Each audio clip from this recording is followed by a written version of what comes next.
August 16th, 1944. 11:42 a.m. Southern Germany, near the Lechfeld Air Base. The sky is clear. The light is harsh. Sunlight flashes off aluminum wings high above the earth. American bombers move forward in tight boxes. Their engines beat the air in a steady, confident rhythm. On the ground, alarms echo across the airfield. Crews scatter. Pilots run. A small aircraft sits at the end of the strip. No propeller, short wings, sharp angles. The cockpit canopy snaps shut. A sudden white flame erupts beneath the aircraft. Sound is violent and unnatural. Not a growl, not a hum.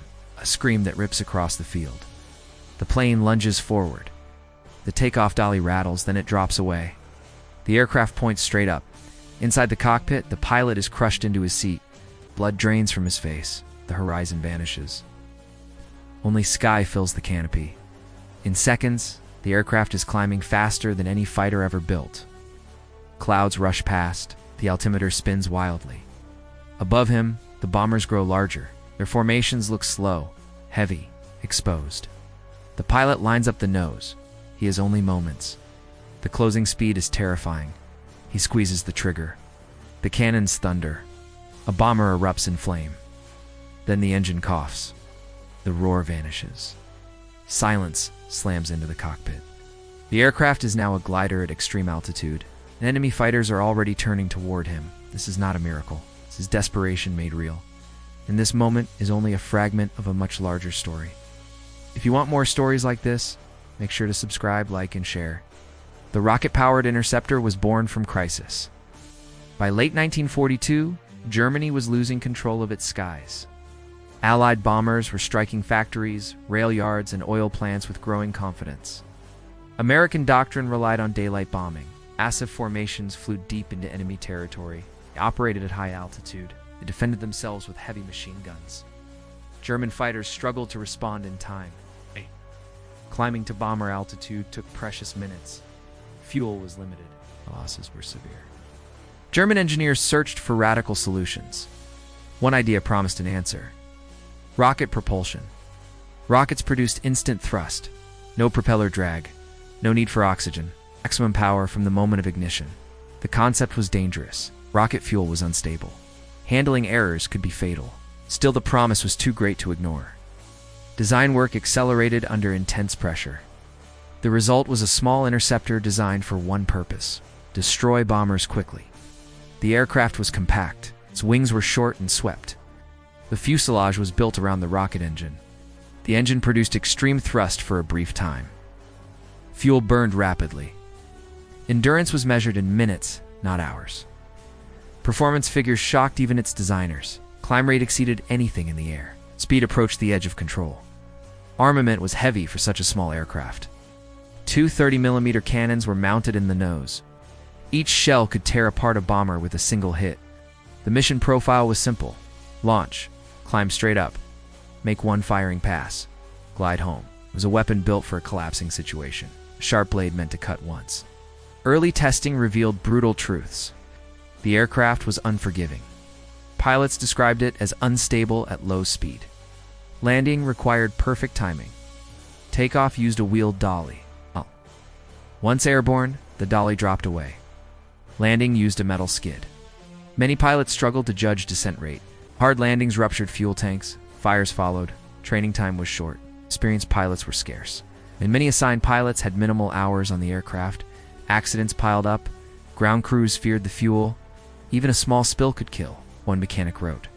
We treated it like a bomb with wings. Early operational units suffered heavy losses without enemy contact.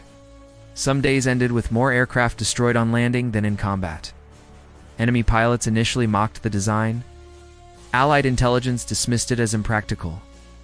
Even German commanders doubted its value. Limited endurance meant limited impact. Pilots voiced concerns quietly.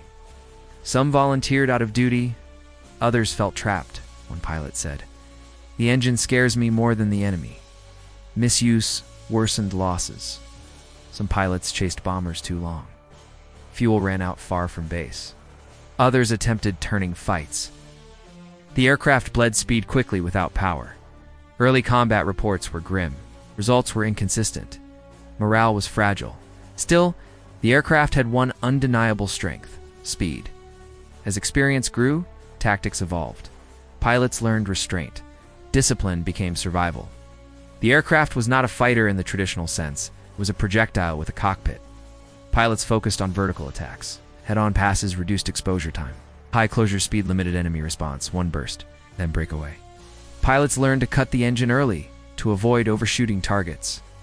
Timing was everything. Glide techniques improved. Pilots practiced silent returns from altitude. The aircraft was difficult to spot when gliding. Some pilots used shallow turns to disrupt enemy aim. Ground crews refined fuel handling. Procedures became strict. Fatal mistakes became less frequent. Confidence improved, but fear never vanished. Each flight was a calculated risk. The aircraft's climb rate stunned both sides. From runway to bomber altitude in under 3 minutes, escort fighters could not intercept during ascent. By the time they reached altitude, the attack was already over. The cannons proved devastating. Bomber crews reported aircraft disintegrating from a single hit. Successes remained limited in number, but their effect was sharp. On September 2, 1944, American bombers approached Augsburg. Weather was clear. Visibility was excellent. 8 rocket interceptors launched from nearby fields. Their climb was nearly vertical. American gunners spotted white exhaust trails rising through the formation. One gunner shouted, "They're coming straight up." The first pass was violent. One bomber lost a wing. Another caught fire and fell out of formation. Escort fighters attempted pursuit but stalled below. The attack lasted less than 2 minutes. Then the interceptors vanished. No German aircraft were lost in combat. 2 bombers were destroyed. Allied reports described shock and confusion. Speed estimates were wildly inaccurate. Weeks later, the Allies adapted. Escort fighters began loitering near German bases. They waited for the return. On October 7, 1944, a group of interceptors attacked bombers near Merseburg. The strike was successful. Several bombers were damaged. On the glide home, Mustangs dove from above. One pilot called out, "Engine dead, no power." 2 interceptors were shot down on approach. Another crashed during landing. The lesson was clear. The aircraft was deadly on the attack. Helpless afterward. In January 1945, another mission unfolded near Berlin. Fuel shortages, limited operations, only a few aircraft launched. One pilot achieved perfect positioning. He fired at close range. A bomber exploded instantly. He later wrote that he felt no joy. It's only relief that he survived the landing. Winter weather worsened conditions. Frozen runways increased landing accidents. By early 1945, the air war was nearly lost. The interceptor could not change that. Production numbers remained low. Fewer than 400 were built. Many never reached combat units. Fuel shortages, grounded aircraft, training hours declined further. Each sortie required intense preparation. Each landing carried the risk of death. Conventional fighters flew more missions. They adapted to new threats. The rocket interceptor forced tactical changes but did not halt the bombing campaign. Allied pilots learned patience, avoided climbing pursuit. They waited near bases. Industrial reality decided the outcome. Psychological impact was real on both sides. Allied bomber crews described sudden terror. One diary entry read, "It came from below like a bullet." Some crews nicknamed it the Komet. Others called it the fire arrow.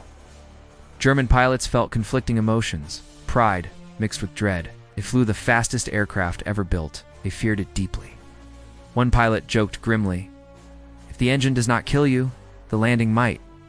Morale never stabilized. Each success was overshadowed by losses. Late in the war, improvements appeared. Minor fuel system changes reduced leaks. Landing skids were reinforced. Training emphasized glide discipline. New tactics focused on coordinated attacks to overwhelm bomber formations. Some variants tested upward-firing weapons to reduce aiming time. None solved the core limitations. The aircraft remained a specialist, brilliant in concept, flawed in execution. By war's end, confirmed bomber kills numbered in the dozens. Pilot losses were similar. Its influence reached beyond the conflict. It proved rocket power was viable for aircraft. It showed both potential and danger. An Allied pilot later said, "We feared its speed, but they feared trusting it." The rocket interceptor arrived too early for its war. Its legacy was not victory, but a glimpse of the future, shaped by desperation and courage.